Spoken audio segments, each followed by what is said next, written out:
Hey guys, what's going on? My name is Daniel and welcome to my channel. I'm so glad that all of you beautiful people are here today for another fantastic video.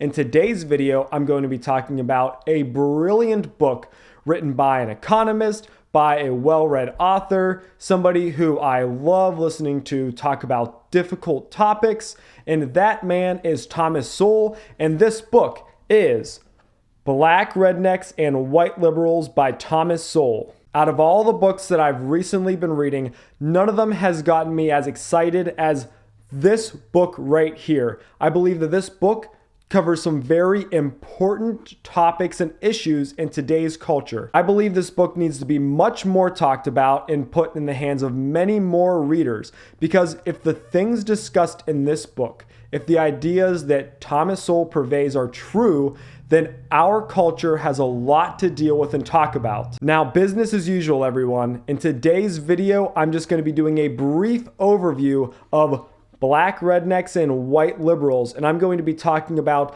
the key takeaways that I got from the book, why I think it's an important book, and why I believe that you also might enjoy this book. Now, before I dive into the video, I just want to say how glad I am that all of you beautiful people are here with me today watching these book reviews and engaging on my videos. If you're also glad that you're here, I would greatly appreciate it if you would smash that like button and smash that subscribe button. It costs you absolutely nothing and it helps my channel to grow, to get these great book recommendations out to more people. Also, if at any point you decide that you need to get your hands on Black Rednecks and White Liberals by Thomas Sowell, there's an affiliate link down in the description below. If you do use that link and grab a book, I do get a commission at no extra cost to you. So now that that's out of the way, let's dive into today's video all about Black Rednecks and White Liberals by Thomas Sowell. So to start out with a very brief summary, just to give you a taste of what Thomas Sowell is trying to do,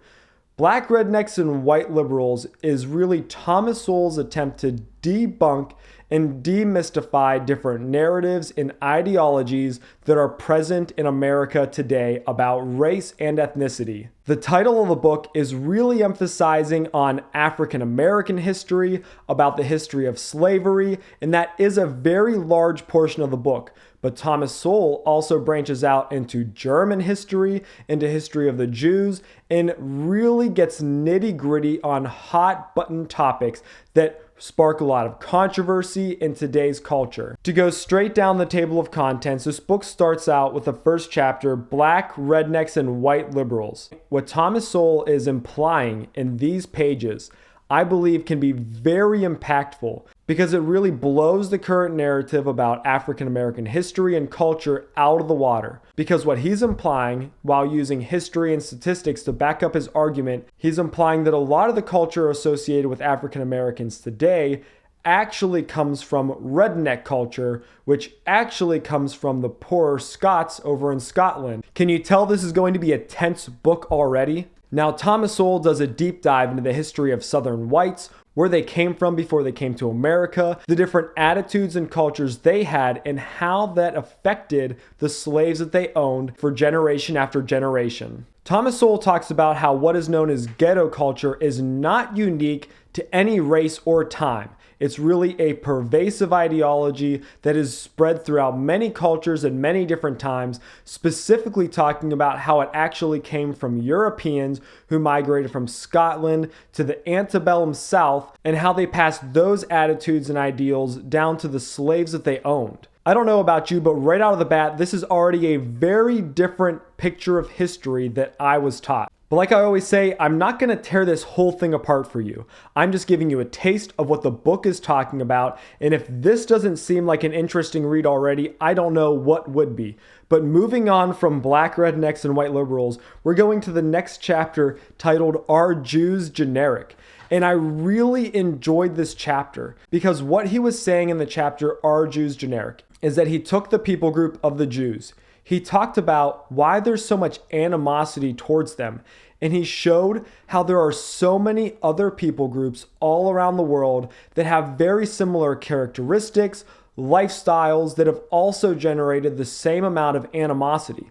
What he was saying is that any time that there's a people group that show up from one place to another, they become the minority, They work hard, they're diligent, and they create their own success in a matter of a few generations, people just get angry at them. People tend to not be happy when a minority shows up on their home turf and then shows them up and becomes more successful than them.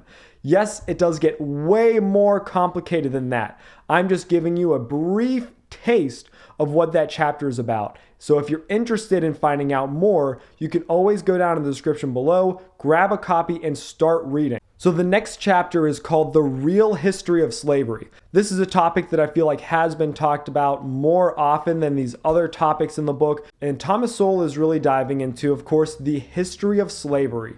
And what he shows is that there was never a single race, country, people group, nationality that is innocent of the crime of slavery. It seems that within the education system in the United States, slavery is taught from the perspective that whites all of a sudden woke up out of their bed, decided that they just wanted to have slaves. They were the first people to ever come up with this idea. They went and found people that could be oppressed. They kidnapped them, brought them to the United States, and then enforced their iron rule over them for generations to generations. Now, Thomas Sowell is explicit in stating that he is in no way attempting to defend slavery that happened in America. But what he does show is that there is no nation, people group, race, etc., that is free of guilt of slavery. If you truly examine the history of slavery, you'll see that every people group in every area in every time has been guilty of enslaving other humans in one way or another. The most fascinating part for me was when Thomas Sowell started talking about how it was the Europeans and eventually the Americans who made it their life's work, their main mission, to eliminate slavery. They would go and actually use their ships to stop other slave traders. They would go out of their way to put an end to slavery in as many places as possible. And that's really a history that I also haven't heard. It seems like we kind of just leave that part out and talk about how bad America is. And like I already said, Thomas Sowell isn't trying to justify slavery.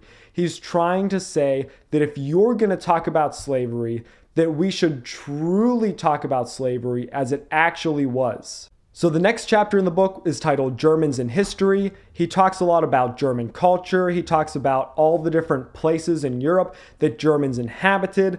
I mean, I did learn a lot from it. I wasn't as interested in this chapter. It seems like the takeaway from Germans in History was that yes, Germany did commit atrocities towards many, many people groups during the reign of Hitler.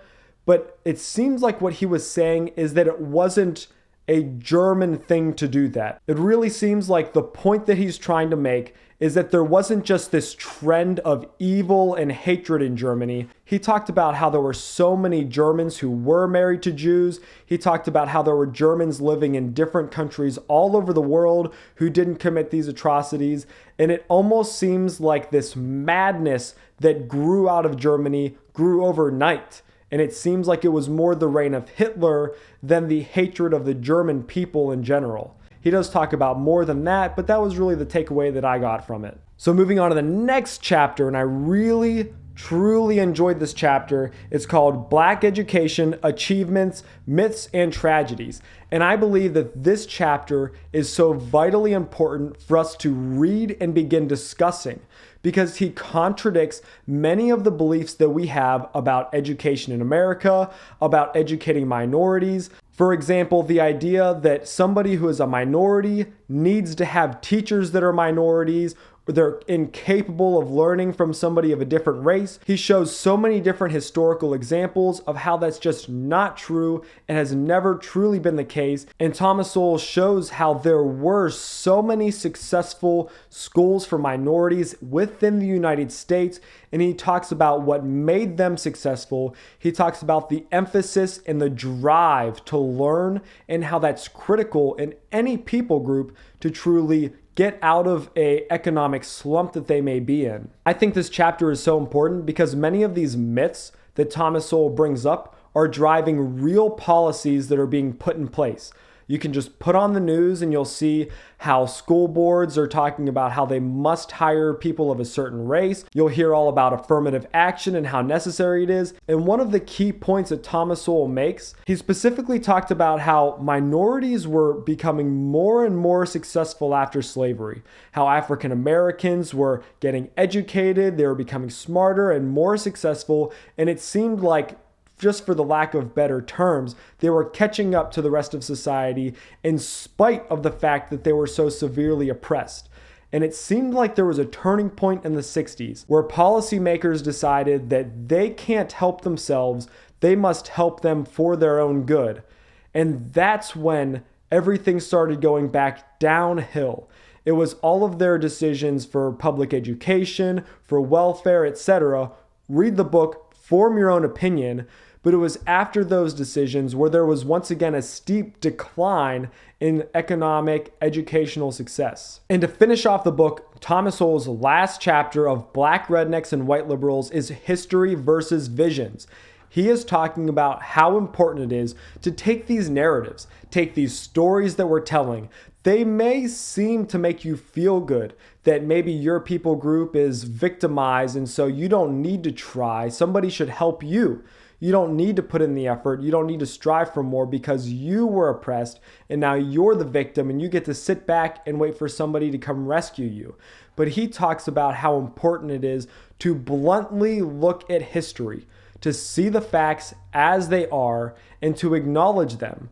He brings up different movies and essays that paint history in a different light than it truly is. He shows how these people aren't using any references, they're not citing anything, they really are just telling a story from their heart. And some of these creators even admit as much. They say, well, this may not be true, but it's the story that we need. And Thomas Sowell's point as an academic is that we don't need to tell ourselves stories. We need to look at the world as it truly is, and that will allow us to properly create real solutions for real problems. If you're looking at history in some fictional light, how can you properly create a solution to a problem that may not exist? So that is the bulk of Black Rednecks and White Liberals. This book talks about so much, but at the end of the day, it's only approximately 290 pages. This book talks about the history of slavery. It talks about African Americans in society. It talks about Germans. It talks about Jews. And it really does a great job at talking about very key points in recent history and how our narratives, our ideologies have really soiled the understanding that we have of history. Thomas Sowell is a very understanding author. When he's writing these things, he's making a point to say, I am not making definitive claims. You have this belief. I'm simply going to point out these aspects of history. You can make the conclusions for yourself. And he also points out that he is in no way trying to justify any terrible acts that happened in the past. He is simply saying that we must look at these crimes. We must look at these terrible things in their true light. Otherwise, we will never be able to get past them. In fact, if you don't understand history, you are more likely to repeat it again and again, as the old saying goes. Even though this is a book about history and he's referencing and citing so many different things, maybe it's just me, but I personally found this book to be very entertaining. It truly was a page turner because it was almost like I was seeing this chapter of history for the very first time and I wanted to know what happened next. So overall, it was a very enjoyable book.